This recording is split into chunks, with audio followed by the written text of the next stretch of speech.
Breaking news this morning, Iran is accusing the U.S. of aiding Israel with airstrikes targeting nuclear sites and military leadership. This comes as Secretary of State Marco Rubio insists there was no U.S. involvement or assistance.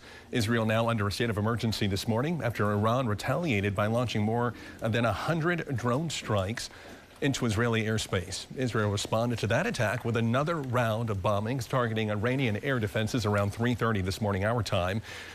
Israel's prime minister says that there will be more strikes on Iran moving forward, calling this preemptive attack an act of self-defense. We will not let the world's most dangerous regime get the world's most dangerous weapons. And Iran plans to give those weapons, nuclear weapons, to its terrorist proxies. That would make the nightmare of nuclear terrorism all too real. Well, this is a developing story. We will continue to bring you all the latest information all throughout the morning. If you resist lawful orders, you're going to jail. Let me be very clear about that. If you block an intersection or a roadway in Brevard County, you are going to jail. If you flee arrest, you're going to go to jail tired because we are going to run you down and put you in jail. If you try to mob rule a car in Brevard County, gathering around it, refusing to let the driver leave, in our county, you're most likely going to get run over and dragged across the street. If you spit on us, you're going to the hospital and in jail. If you hit one of us, you're going to the hospital and jail, and most likely get bitten by one of our big, beautiful dogs that we have here. If you throw a brick, a firebomb, or point a gun at one of our deputies, we will be notifying your family where to collect your remains at, because we will kill you graveyard dead. We're not going to play. This has got to stop. Well, developing this morning, former Bucs wide receiver Antonio Brown is wanted on attempted murder charges. The warrant says Brown punched a man at a boxing event in Miami last month and then took a gun from a security guard and ran at the victim before allegedly firing a couple of shots.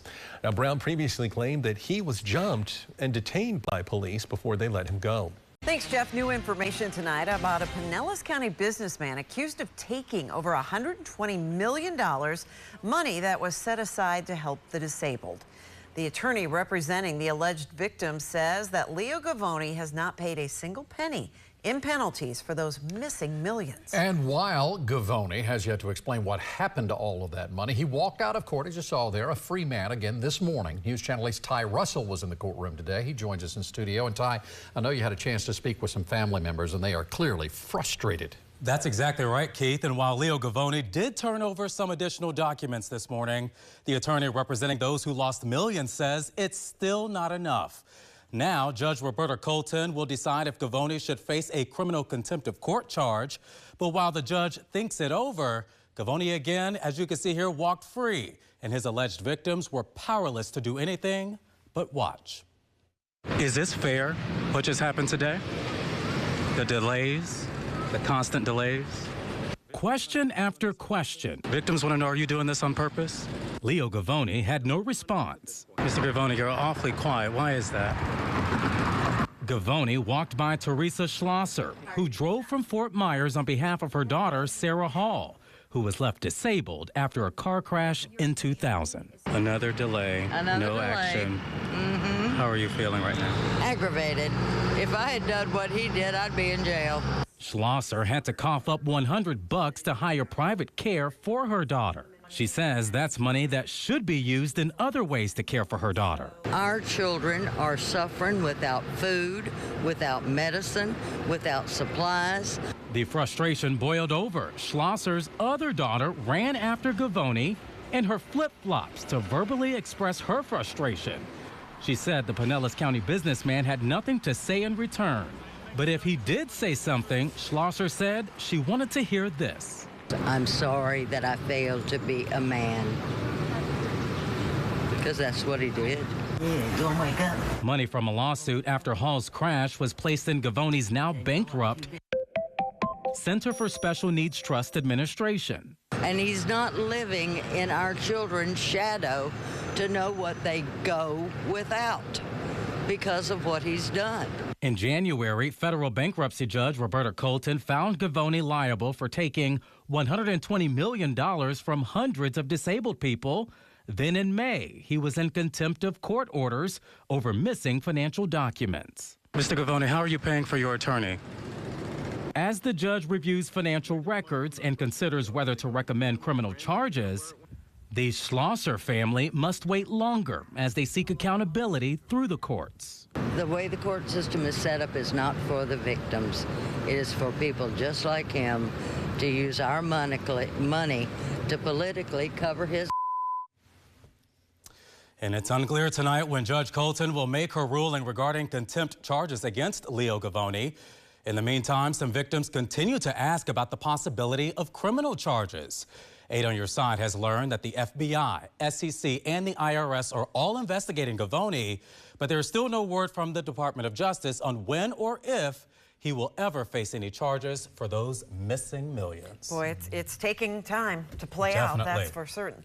I know cameras aren't allowed in the courtroom. I'm just curious, what was he acting like in court? Yeah, exactly what you saw in the video there. He was very quiet. He didn't say a word out loud. He just looked at the judge. He looked at his attorney. He looked at another attorney who was appearing virtually, and he took notes. And that is it.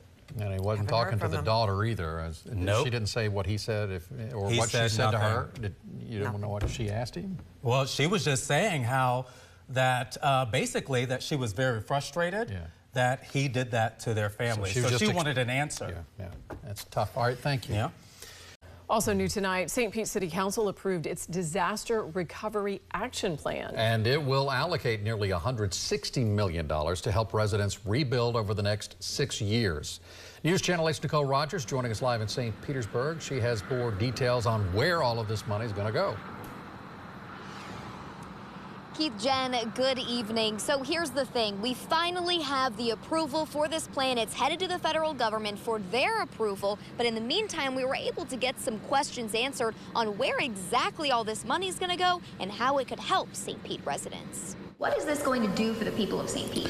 Well, I think it's going to do 2 really big things. One, it's a direct injection of capital to single-family and multifamily homes for mitigation and resiliency and even reimbursement for some of the things that have happened during those storms. And then it's also $20 million into infrastructure. Thursday, St. Pete City Council passed the Sunrise St. Pete Action Plan. Out of the nearly $160 million, 70% will go toward housing, 17% will go toward infrastructure, and 13% will go to public services. The plan specifies Hurricanes Idalia and Helene being covered, but what about Hurricane Milton? We all know, having experienced these storms, they were 10 days apart. We are not going to be really trying to distinguish, was it Storm A or Storm B, because that we would end up in an endless cycle of red tape. So, with the majority of funds going toward housing, what does that really look like? Here's a breakdown. Residents would see rehabilitation for storm-damaged houses, reimbursements for repairs, and for people displaced after the storms, first-time homebuyers assistance, and new affordable housing units. The city will also buy and demolish 14 homes severely damaged by the storms. The money will come from the federal government as a reimbursement to the city, meaning the city will be on the hook for the tab up front. We're looking at a program that's $158 million. Rob, where are we going to get that money? Well, thankfully, we're not going to be spending $159 million all at once. So the programs will be set up to spend out over a period of 6 years. It's set up as a line of credit. And so when we incur the expense, we will submit that to HUD for reimbursement. So the float would be, 3 days. The next question, how are people going to apply? Well, the city wants to take what they're calling a no wrong door approach, meaning residents would come in and speak to a vendor, and that vendor would hear their stories and decide how this money could best help them, and that would put them into each individual program that might help them best. For now, live in St. Pete, Nicole Rogers, 8 on your side. It's 8:04, and starting today, Pinellas County is opening 2 self-serve sandbag locations to help residents prepare for the 2025 hurricane season. County leaders tell us they hope people will take advantage of getting prepared early. Turning now to 8 on your side's Jenna Bass, live in Palm Harbor. Good morning. Good morning. Yeah, get ready now. That is the message that Pinellas County officials want to spread this hurricane season, and they're helping you do just that with these self-serve sandbag event. Take a look right here behind me. You can see there are multiple mounds of sand here at the John Chestnut Park location, ready to go. You just drive up and bring a shovel. Gates open today at noon through 6 p.m. and tomorrow from 9 to 5 or until the sand runs out. They have provided bags and there are a limited amount of shovels available. Staff is also on hand to help those who need help. County officials say they hope to see a big turnout. Pinellas County is helping folks get ready early for hurricane season, so we're giving away sandbags this Friday and Saturday at John Chestnut Park here in Palm Harbor, but also at Walsingham Park in Seminole. You can get up to 10 sandbags per car, and that's just good enough for some minor flooding, maybe 14 to 16 inches of rainfall flooding. Many residents experienced flooding and property damage from last year's back-to-back hurricanes. We hope that the last year was a wake-up call for a lot of folks that these things can happen to us. Even if they're hundreds of miles off the coast, we can get that flooding. So it's important to prepare early and know that this is a real possibility for us here. The sandbags can be easily stored away during the season. Organizers say getting your sandbags now will make it easier to prepare for when a storm is on its way. We know that there's a lot of stress and pressure that happens as those storms are bearing down on us. So this is just one way to help people get ready early and take some of that stress off of them. Get that sandbag, that flooding measures protected, put it in your garage now so that you're ready when that storm's coming. For those who might require a higher flood protection, officials recommend looking into larger flood barrier products that are on the market. And again, both the Palm Harbor and Seminole locations are going to be open today and tomorrow. For now, we're live in Palm Harbor. Jenna Bass, 8 on your side.